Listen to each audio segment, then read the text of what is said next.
بسم اللہ الرحمن الرحیم۔ اللہ کے نام سے شروع جو بڑا مہربان اور نہایت رحم کرنے والا ہے۔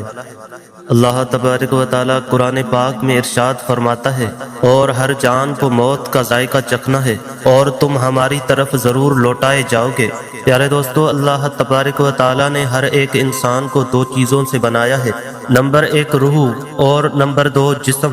روح کے بغیر جسم کچھ بھی نہیں، یہ صرف ایک بے جان پتلا ہے، اور روح کے ساتھ اللہ تبارک و تعالیٰ نے انسان کو طاقت عطا فرمائی ہے۔ روح انسانی جسم سے کئی زیادہ طاقتور ہوتی ہے، لیکن ہر ایک انسان کو روح ایک مخصوص مدت تک دی گئی ہے۔ اس مدت کے پورا ہونے کے بعد روح کو قبض کر لیا جاتا ہے، جس سے انسان کی موت واقع ہو جاتی ہے، اور اس موت کے بعد انسان کا جسم اسی دنیا میں رہ جاتا ہے اور روح ایک نئی دنیا میں چلی جاتی ہے، جس کو عالم ارواح اور عالم برزخ بھی کہتے ہیں۔ ناظرین، آج کی اس ویڈیو میں ہم آپ کو بتائیں گے کہ جب کسی انسان کی موت کا وقت قریب آ جاتا ہے تو ملک الموت علیہ السلام اس کی روح کیسے قبض کرتے ہیں، اور مرنے سے پہلے موت کے وقت انسان عالم سکرات میں کیا کچھ دیکھتا ہے، اور روح انسان کے ہر حصے سے کیسے نکلتی ہے، اور ملک الموت علیہ السلام بچوں کی روح کیسے قبض کرتے ہیں، اور مرنے کے بعد بچوں کی روحیں کہاں چلی جاتی ہیں اور ان کے ساتھ کیا سلوک کیا جاتا ہے، اور ملک الموت علیہ السلام ہر گھر میں روزانہ کتنی مرتبہ چکر لگاتے ہیں۔ ان تمام تر سوالات کے جوابات آج کی اس ویڈیو میں ہم آپ کو بتائیں گے۔ ناظرین، جب کسی انسان کا اس دنیا کو چھوڑنے کا وقت قریب آ جاتا ہے تو وہ انسان مرنے سے کچھ دن پہلے عجیب و غریب سی کیفیت محسوس کرنے لگتا ہے، اور اس کا دل اداس سا رہنے لگتا ہے۔ اس کو ایسا محسوس ہوتا ہے کہ جیسے اس کا سب کچھ ختم ہو گیا ہے، اور اس انسان کا کسی سے بات کرنے کو دل نہیں کرتا۔ یہ سب کچھ اسی لیے ہوتا ہے کیونکہ وہ انسان مرنے والا ہوتا ہے، اور یہ سب موت کے اثرات ہوتے ہیں جو وہ محسوس کر رہا ہوتا ہے۔ جیسا کہ حدیث پاک میں آتا ہے کہ حضرت زید بن اسلم رضی اللہ تعالیٰ عنہ بیان فرماتے ہیں کہ ملک الموت علیہ السلام روز ہر گھر میں 5 مرتبہ چکر لگاتے ہیں، اور ہر ایک انسان کے چہرے کی طرف غور سے دیکھتے ہیں۔ اور ایک دوسری روایت میں آتا ہے کہ ملک الموت علیہ السلام ہر گھر میں روزانہ 7 مرتبہ چکر لگاتے ہیں اور ہر ایک انسان کے چہرے کی طرف دیکھتے ہیں۔ اگر ان میں سے کوئی شخص ایسا ہو جس کی موت کا وقت قریب آ چکا ہو تو ملک الموت علیہ السلام اس کی روح قبض کر لیتے ہیں۔ ناظرین، موت سے کچھ دیر پہلے ہر ایک انسان ایک عجیب و غریب سی کیفیت میں چلا جاتا ہے۔ اس عالم کے اندر انسان عجیب و غریب سی دنیا کو دیکھتا ہے۔ اس وقت مرنے والے انسان کی آنکھوں سے تمام تر پردوں کو ہٹا دیا جاتا ہے۔ یہ وہ وقت ہوتا ہے جب انسان اپنی زندگی میں کیے گئے تمام تر اعمال کو اپنی آنکھوں کے سامنے دیکھ رہا ہوتا ہے۔ اگر کوئی گناہگار شخص ہو تو وہ دیکھ رہا ہوتا ہے کہ اس نے اپنی زندگی میں کون کون سے گناہ کیے، کیسے وہ اللہ تبارک و تعالیٰ سے چھپ کر زنا کرتا رہا، کیسے وہ چوری کرتا رہا، شراب نوشی کرتا رہا، اور کس طرح وہ اللہ تبارک و تعالیٰ کی نافرمانیاں کرتا رہا۔ اس وقت ہر انسان کو پیدا ہونے سے لے کر مرنے تک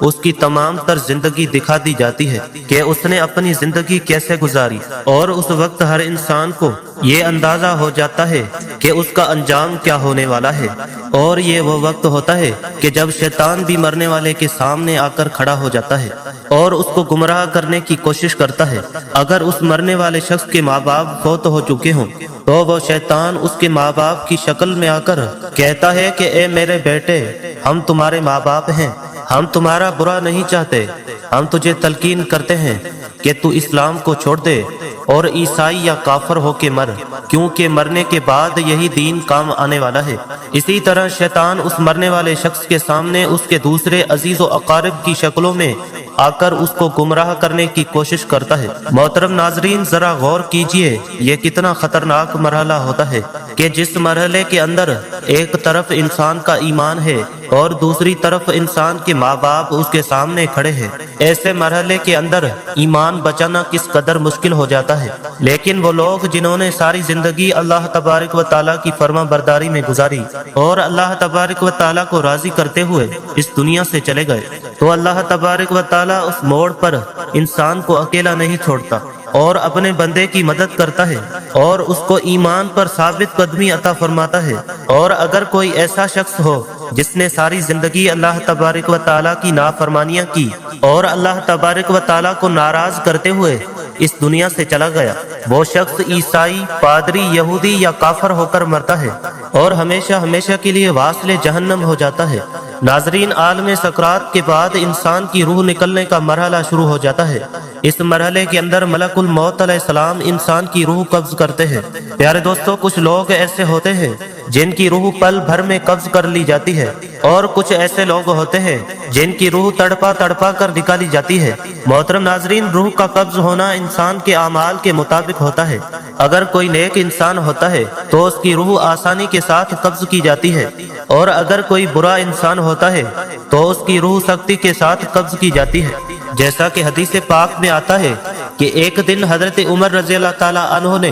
حضرت کعب بن احبار رضی اللہ تعالیٰ عنہ سے فرمایا کہ آپ ہمیں موت کی سختیوں کے بارے میں بتائیں، تو حضرت کعب بن احبار رضی اللہ تعالیٰ عنہ عرض کرنے لگے کہ اے امیر المؤمنین، موت کی سختی ایسی ہے جیسے کہ ایک شاخ ہو اور اس پر بے شمار کانٹے لگے ہوں، اور اس کانٹے دار شاخ کو کسی انسان کے پیٹ میں داخل کر دیا جائے اور اس شاخ کا ہر ایک کانٹا انسان کے پیٹ کی ہر رگ میں پیوست ہو جائے۔ اس کے بعد ایک طاقتور انسان اس شاخ کو زور کے ساتھ انسان کے پیٹ سے باہر نکالے تو اس وقت انسان کو جتنی تکلیف ہوئی جس کے پیٹ سے کانٹے دار شاخ کو نکالا گیا، اس سے کہیں زیادہ تکلیف موت کے وقت ہوتی ہے۔ پیارے دوستو، حضور پاک صلی اللہ علیہ وآلہ وسلم نے ارشاد فرمایا کہ مرتے وقت انسان کو جتنی تکلیف ہوتی ہے اس تکلیف میں سے ایک بال برابر تکلیف کو زمین و آسمان پر رکھ دیا جائے تو زمین و آسمان کے تمام لوگ مر جائیں۔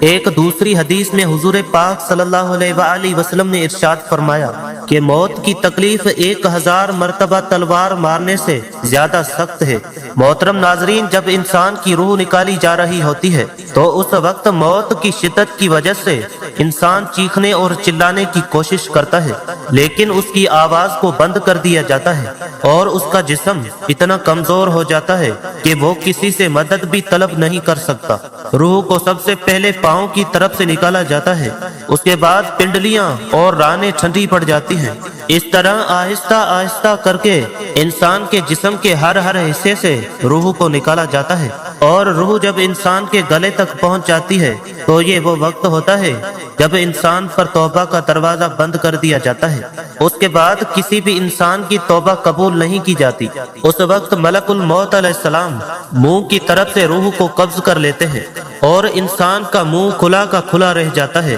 اور انسان کی آنکھیں کھلی کی کھلی رہ جاتی ہیں۔ پیارے دوستو، موت ایک ایسی حقیقت ہے کہ جس سے ہر ایک انسان کو گزرنا ہے، پھر چاہے وہ بچہ ہو، بوڑھا ہو یا جوان ہو۔ اب بات کرتے ہیں کہ بچوں کو موت کس طرح آتی ہے اور ملک الموت علیہ السلام بچوں کے ساتھ کیا رویہ اختیار کرتے ہیں اور مرنے کے بعد بچوں کے ساتھ کیا سلوک کیا جاتا ہے۔ تو اس کے متعلق روایات میں آتا ہے کہ موت کے وقت انسان پر سختی یا نرمی اس کے اعمال کی وجہ سے کی جاتی ہے، اور بچے چنانچہ معصوم ہوتے ہیں اور وہ گناہوں سے پاک ہوتے ہیں۔ ملک الموت علیہ السلام ہر نابالغ بچے کی روح کو نرمی کے ساتھ قبض کرتے ہیں، کیونکہ بچوں نے کوئی گناہ نہیں کیا ہوتا اور وہ اعمال کے مخالف نہیں ہوتے، لہذا جب کوئی بھی بچہ فوت ہو جاتا ہے تو وہ فوت ہونے کے بعد سیدھا جنت میں چلا جاتا ہے، اور جنت کے اندر وہ بچہ حضرت ابراہیم علیہ السلام اور ان کی زوجہ محترمہ حضرت سارہ رضی اللہ تعالیٰ عنہ کی کفالت میں ہوتا ہے، اور وہ قیامت تک ان کی کفالت میں رہے گا۔ قیامت کے بعد جب اس بچے کے ماں باپ جنت میں داخل ہوں گے تو اس بچے کو اس کے ماں باپ کے سپرد کر دیا جائے گا۔ اگر کسی ماں باپ کا چھوٹا بچہ فوت ہو جاتا ہے تو وہ بچہ والدین کے لیے بروز قیامت بخشش کا ذریعہ بنے گا، جیسا کہ حضور پاک صلی اللہ علیہ وآلہ وسلم نے ارشاد فرمایا، بروز قیامت معصوم بچے اللہ تبارک و تعالیٰ کے ہاں اپنے ماں باپ کو بخشوانے کی سفارش کریں گے تو اللہ تبارک و تعالیٰ ان کی سفارش کو قبول کر لے گا اور ان کے ماں باپ کو جنت میں داخلہ عطا فرما دے گا۔ اللہ تبارک و تعالی سے دعا ہے کہ اللہ تبارک و تعالی ہمیں نیک اعمال کرنے کی توفیق عطا فرمائے اور ہمیں موت کی سختیوں سے بچائے، اور موت کے وقت اپنے پیارے حبیب حضرت محمد مصطفیٰ صلی اللہ علیہ وآلہ وسلم کا دیدار عطا فرمائے۔